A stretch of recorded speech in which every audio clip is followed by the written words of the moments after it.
Okay mga guys, no? Ang Taiwan daw naglagay na ng mga patibong sa dagat laban sa mga agaw ng teritoryo Walang iba kundi ang mga Chino. Buti pa ang Taiwan no, napakabilis talagang alerto no. Talagang naglagay na ng mga patibong laban sa China. Ewan natin itong ating bansa no, kailan ba wala pa tayong nababalitang mga ginagawang mga patibong. Talagang alerto talaga ang Taiwan no. Tsaka isa pa ang US warship nandito pa rin sa atin, nasa pagitan ng Baho de Masinloc sa dagat ng Pilipinas ay US warship. Matindi to mga kababayan. Talagang napakalupit nito si Uncle Sam patuloy na nagbabantay kung ano mang mga aktibidades ng mga incheck diyan sa ating teritoryo sa West Philippine Sea. Okay, no? So itong bibigyan natin ng ng reaction video, komentaryo, criticism at kung ano man inyong mga saloobin diyan, mga guys pwede rin naman kayo mag-comments diyan. Okay, no? So kasi ito yung maiinit na balita ngayon sa West Philippine Sea, lalong-lalo na to.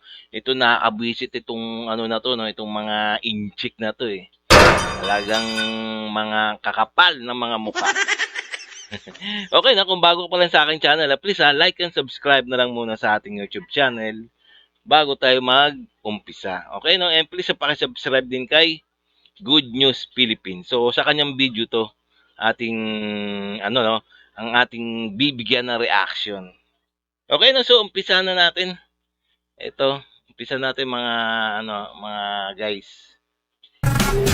Taiwan military naglagay ng mga nakalutang na pampasabog sa kanilang katubigan bilang paghahanda sa anumang posibleng pagsalakay ng China. Hindi nag-aaksaya ng oras ang Taiwan. Posible anumang oras sasalakay ang puwersa ng China sa kanila at mabuti nang sila ay nakahanda na.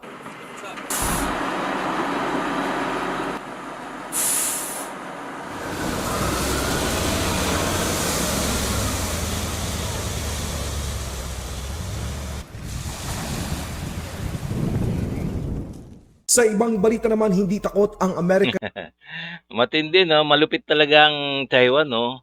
Nagpinaghahandaan nila kung ano mga kinikilos na masama nitong mga inchik na to no. Naghahanda na talaga sila. Alerto sila no, hindi sila patulog-tulog.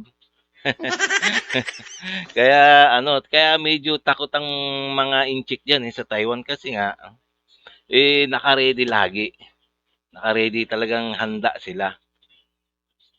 na pumagitna sa isyu ng China at Taiwan. Sa katunayan, ang USS Abraham Lincoln CVN-72 ay nakabantay sa pagitan ng Baho de Masinloc at Zambales. Ito ay bilang dagdag proteksyon sa Pilipinas at Taiwan, paging sa Baho de Masinloc na pwedeng agawin ng China sa oras na umatake ito sa Taiwan. Sa katunayan, dineploy ng US Air Force ang kanilang MQ-4C Triton, ang pinakamalaking unmanned aerial system ng Amerika sa pagitan ng Taiwan at sa hilagang Luzon. Kung talagang matapang ang People's Liberation Army, bakit hinayaan nilang lumapit sa China ang nasabing drone ng Amerika? Alam ni Xi Jinping na hindi nagbibiro si President Trump nang sinabi nito na mag-ingat ang China sa kanilang mga hakbang, lalo't mas pinapalakas pa nito ang puwersang militar ng Amerika. Sa ibang balita naman, tuloy Tingnan niya naman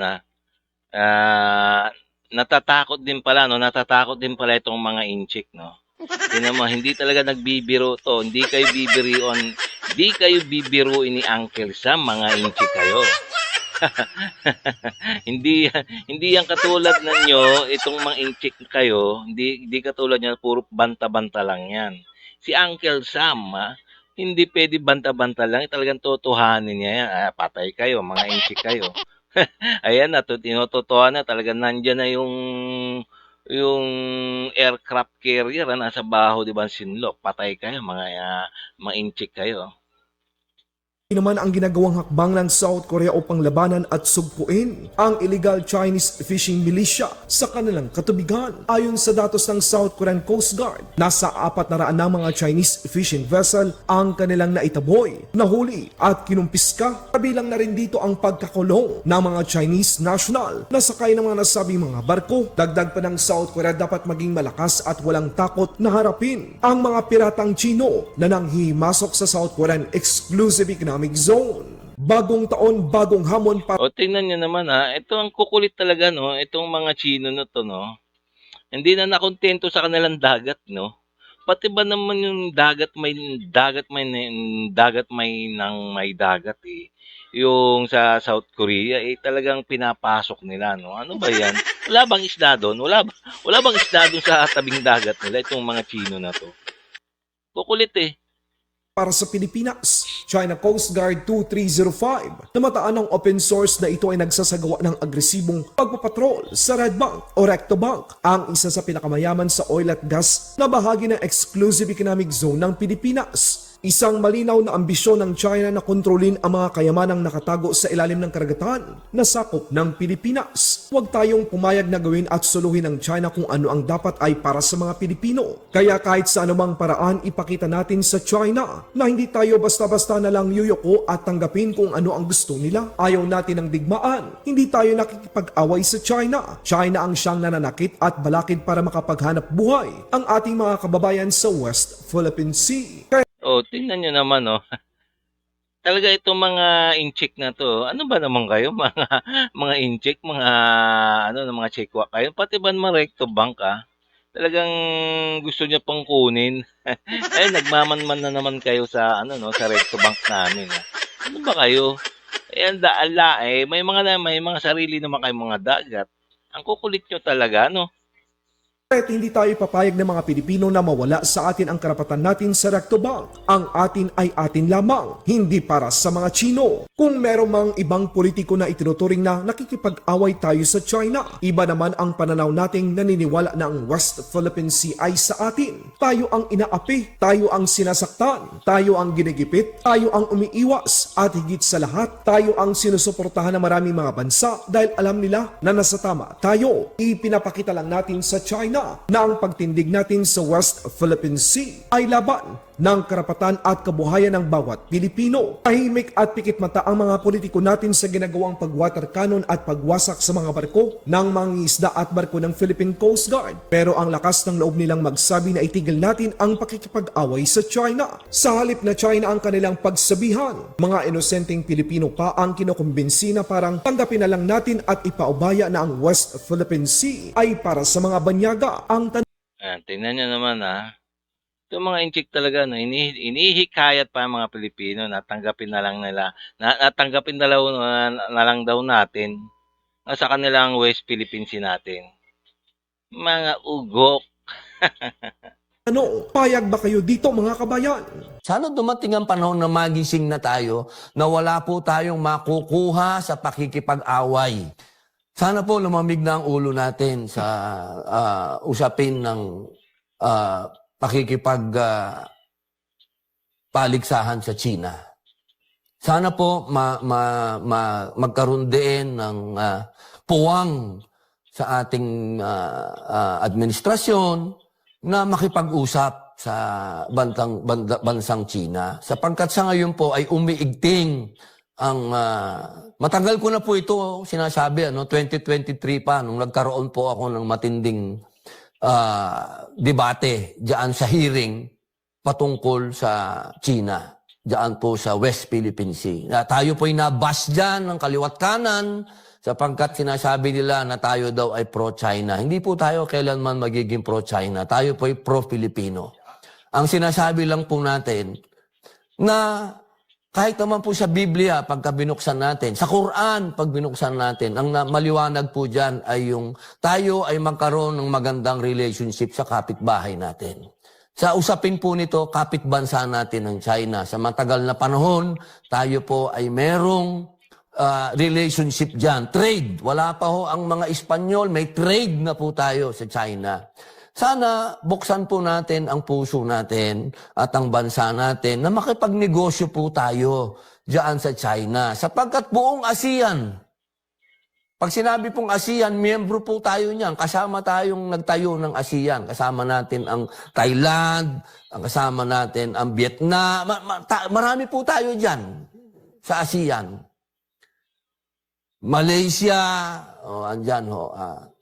Sana, tingnan ho natin kung paano nakinabang itong mga bansa na ito diyan sa pagtaas ng ekonomiya ng China. Hindi ko sinasabi na isuko natin kung anong meron tayo. Ang kailangan ho nating liwanagin dito kung ano yung teritoryo natin at kung ano ang naandoon sa exclusive economic zone. Kailangan malinaw po tayo. Hindi po pwedeng natin sinasabi, ini-invade tayo. Na wala pa naman sila sa teritoryo natin. Pagdating po dun sa exclusive economic zone, sana dumating ang punto, dumating ang panahon na tayo po ay magkuha na ng gas dyan at ng langis.